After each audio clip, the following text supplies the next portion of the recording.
Now this is the trick. This next part is what gives you locking tuner stability, but with just normal tuners. As part of my job repairing and modifying guitars, amps and effects pedals, I would easily restring hundreds of guitars a year.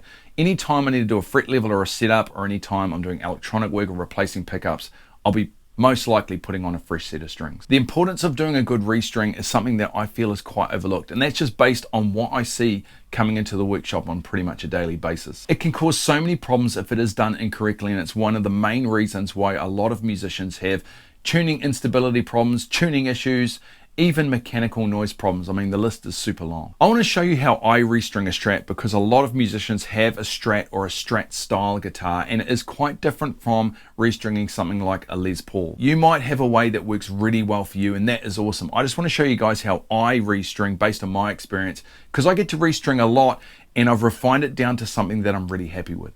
Okay, so restrings don't have to be super slow and complicated. So first things first, we're going to get these strings off. Now there's a little bit of controversy about how to do this. Some people think you need to take off one string at a time and replace them that way to keep the neck tension even. I've never ever had a problem with taking all the strings off in the thousands of guitars that I have restrung. So you're going to loosen those strings right off. Let's loosen these off. See, they're all nice and loose now. You definitely don't want to snip them while they are under tension, and then just snip them. Okay, and then unwrap them from the other end. Now, plus members, I've got a very cool extra video that I want you to check out. Now, I've got links down in the description for that. And if you haven't already, go over and check out the site. There's free accounts available. I'll put links down in the description to those free accounts as well. Right, so next is getting out these strings. Now, sometimes these can be kind of stiff. Right, so we've got one here. And you might find, see, this one is stuck. So we've got a stuck string. So what you can do is you can use the string you've already pulled out to bash it sort of out. Bash it, it's not a very professional word. Gently coerce it out. If you get one that's really hard to get out, like, oh, that one's pretty loose. Yeah, that one's fine. Oh yeah, that one's pretty tight.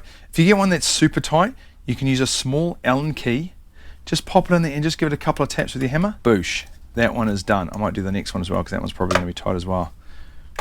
Yeah, easy. Never leave old ball ends in these holes, and you think, oh, that's really obvious, Waylon, but I see that all the time. I'll be restringing and there'll be little cut off bits of old ball ends sitting down in these holes, and that causes humongous amounts of issues. So make sure you clear out all these holes. I know, super obvious. Right, anyway, I've got to fret level this guitar, so I'm going to fret level it, and then we're going to look at the other end where the tuners are, where all the action happens. Right, so this guitar's been fret leveled and it's ready for the strings to go back on.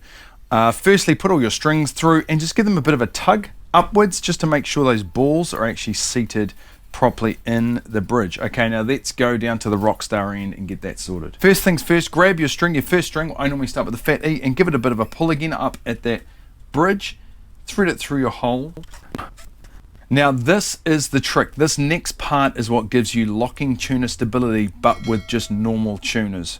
What you want to do is pull it through and then bring back a little bit of slack. So I'm aiming for about 2 to 3 winds around the post. I think there is a little method where you can pull back like a fret or 2 frets or something. Okay, so I pull back about this much. Now, what I'm doing here is I'm holding it in my hand this way. It goes over my fingers and under this finger, and my elbow comes down on the string back here further.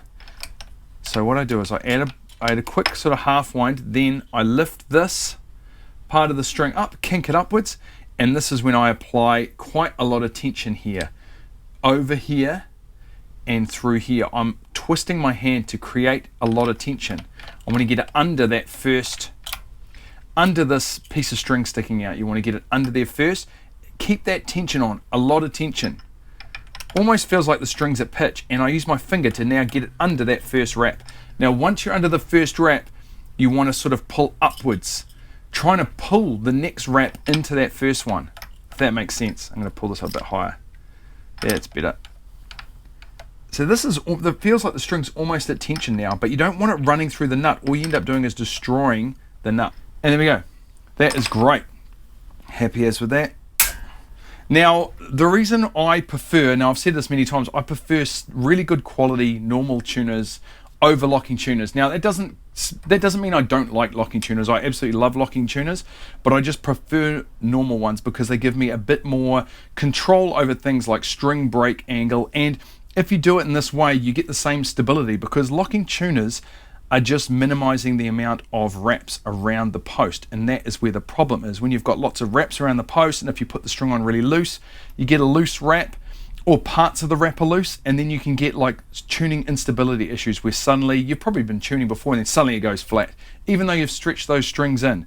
So that's a problem there. The problem is at the other end, at the ball end, where that's got to all tighten up and be nice and tight. So there's still going to be a bit of stretching. Nothing wrong with locking tuners. The thing I love about locking tuners is that if you don't restring a lot, because there is a technique to getting this nice and tidy and consistent every time, it means you can get a really decent consistent restring time after time. Because with locking tuners, you only really want half a wrap around each post, and then you lock it up at the back or at the top, however you end up locking that one up. The other thing is, don't tie fancy knots up here, all these little knots and loops and things that you can do. The string never is going to pull out of that hole or through that hole. I have never ever seen that happen in all the time that I've been doing this, and I have tried all the different ways of locking them up here, because if there was an advantage to it, I would do it. Tying the strings up the end here is going to give you more disadvantages than advantages, especially if you're a busy musician, you break a string on stage, you just want to be able to get that string off and put a new string on.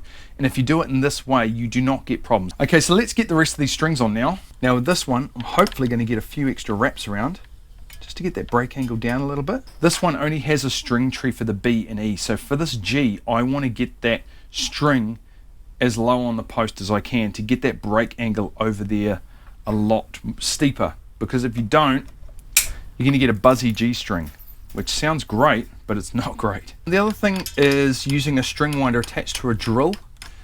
Seems like an awesome idea, but you just lose all the feel that you get with a manual string winder. So I would never recommend it. I wanted to do it, honestly. I bought one and I used it to see what it was like, so I'm going to add extra onto this guy. So I've got quite a bit there now. Hopefully you can see how much I've got there, and I'm putting a ton of tension on while I'm doing it. Now you can use a little bit of nut sauce or whatever in there, especially if you do a lot of trem work. This one still needs a setup, so I'm probably going to add a little bit. I'll just see how it goes. I don't really add it just for the sake of adding it. With these thinner strings, I definitely want to put a few extra winds on, but man, you've just got to keep that tension on. Sometimes I take it out from under that string tree, just so I can get some decent upward. Cool, that looks really good. I'll just show you that real quick. Okay, so that is what that looks like there now. Okay, so the next step is we're going to tune this one up. You just want it around about. Now we're going to be stretching these strings. Now, as you saw on my thumbnail, I had that stupid rubber ball technique where people put a rubber ball under the strings and you're supposed to roll. I don't know exactly how it works, to be honest.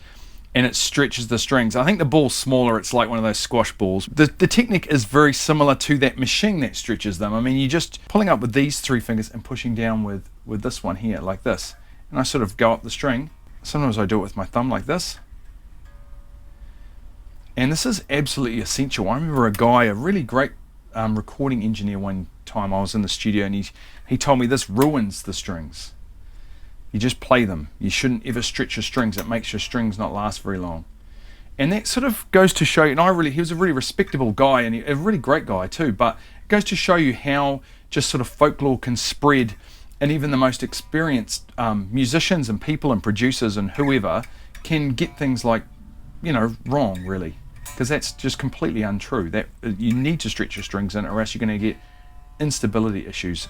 And I can restring happily half an hour before a gig and go up and play and not worry about my strings being out of tune. If all I was doing was restringing, this one would be ready to go now, but I need to get this one set up, intonated, get the nut cut, do all that sort of stuff, set the radius, and it's going to be playing like a beast. The best part of this for me is when the customer comes in to try it. I just love the look on their face when they get the guitar back, especially when it's had some pretty rough action and it's been playing not that great.